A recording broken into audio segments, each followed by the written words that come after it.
একবার তিনি বলেছেন সাল্লাল্লাহু আলাইহি ওয়াসাল্লাম যে ব্যক্তি ফরজ সালাতের পরে, আমরা তো ফরজ নামাজের পরে ইমাম সাহেবের অপেক্ষায় বসে থাকি, তিনি বলেছেন যে ব্যক্তি ফরজ সালাতের পর বিসমিল্লাহির রহমানির রহিম পড়ে আয়াতুল কুরসি তেলাওয়াত করবে, আল্লাহু লা ইলাহা ইল্লা হুয়াল হাইয়ুল কাইয়ুম, এখান থেকে সূরা বাকারার 255 নম্বর আয়াতুল কুরসি, তাই না?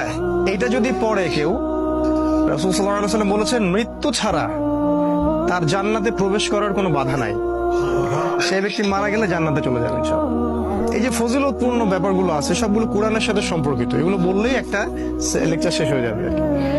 তো আমাদের সূরার দিকে আসি, এরকম প্রতিটা সূরার ক্ষেত্রেই আছে কম বেশি। সূরাতুল ফালাক আর নাসকে বলা হয় মুআউইজাতাইন, শব্দটা একটু কঠিন। মুআউইজাতাইন মানে আশ্রয়ে প্রার্থনার দুইটা সূরা, আশ্রয় প্রার্থনার দুইটা সূরা। আজকে সূরাটাকে আপনাদেরকে অন্যভাবে শেখাবো ইনশাআল্লাহ।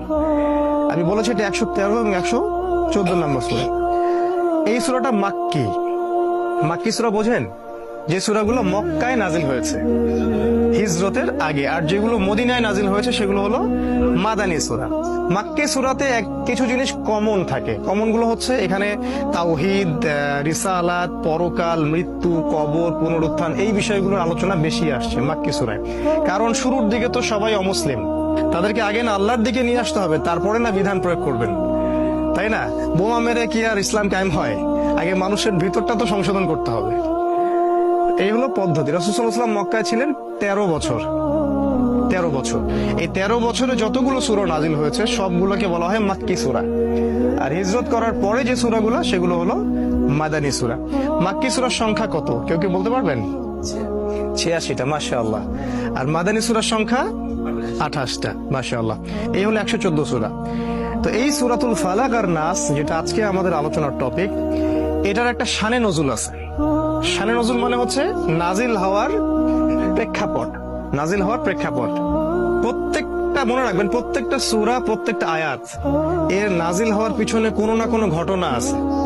শুধু তাই নয়, যে হাদিসগুলো আমরা জানি এই হাদিসগুলোরও শানে নজুল আছে।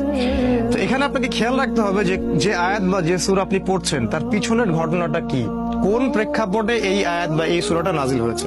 যদি আপনি এই পুরো গল্পটা না বুঝেন তাহলে কোরআনের আয়াত দিয়েও আপনি বিভ্রান্ত হতে পারেন। যেমন অনেক ভাই আমাদের জিহাদের আয়াত শুনে কিন্তু বিভ্রান্ত হয়ে যাচ্ছে। আবার অনেক ভাই আছেন যারা হাদিসের কোন হাদিস কোথায় প্রয়োগ করতে হয় সেটার জ্ঞান হারিয়ে ফেলছেন। এখন দেখা যাচ্ছে গরুর মাথা ছাগলের লেজে আর ছাগলের মাথা গরুর লেজে লাগানো যাচ্ছে, ঠিক আছে? এটা সমস্যা। তো এই জন্য শানে নজুল জানার দরকার আছে। সূরা ফালাক আর নাসের শানে